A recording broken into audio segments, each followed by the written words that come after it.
تو یہ معراج جہاں نبی کریم صلی اللہ علیہ وسلم اور خدا تعالی جل شانہ کے درمیان ملاقات اور راز و نیاز، اولین آخرین کی باتیں، قیامت تک کے سارے فیصلے، دخول جنت و دخول نار تک کے سارے فیصلوں پر باس ہونے کے بعد ملاقات ہوئی۔ اللہ نے فرمایا میں نے تجھے دیکھا اور ہم کلام کیا، اور نبی پاک عرض کرتے ہیں رأیت ربی، پوچھتے کیسا ہے وہ؟ فرمایا فی احسن صورتن، اتنا حسین، اتنا حسین، اتنا خوبصورت، اتنا جمیل۔ اب کوئی مثال، جب اس کے حسن کی مثال ہی کوئی نہیں تو کہے کوئی کیا؟ لیسا کمثلہ شیء، اس کے حسن کی مثال ہی کوئی نہیں۔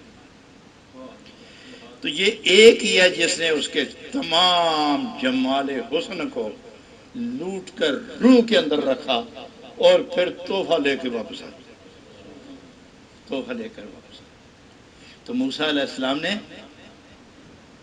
5 سے کم کروانا چاہا، تو آپ کو پتہ ہے کہ تحفے جن کے لیے ہوتے ہیں وہ امانت ہوتے ہیں، راستے میں بانٹے نہیں جاتے۔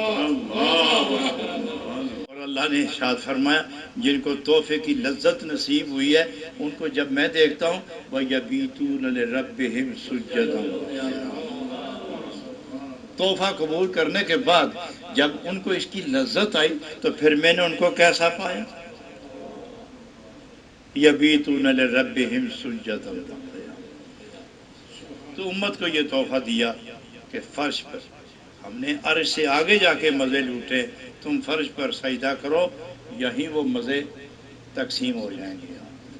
تو جو لوگ نماز پڑھتے ہیں گویا انہوں نے اللہ جل شانہ کا تحفہ قبول کر لیا ہے۔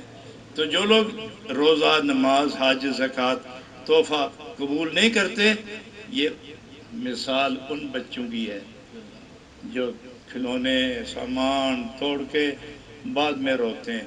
دروشی پڑھیے اللہ۔ تمام نبی پاک صلی اللہ علیہ وسلم کی امت کے لیے یہ عظیم تحفہ، تحفہ الہی، یہ ہدیہ، ہدیہ ربانی، یہ خوش نصیبوں کے لیے عظیم سرمایہ ہے، عظیم سرمایہ۔ وہ لوگ کہ جو آج تک سستی کا مظاہرہ کرتے رہے، سمجھو کہ خدا کے تحفے کے خلاف تم اجیٹیشن کر رہے ہو۔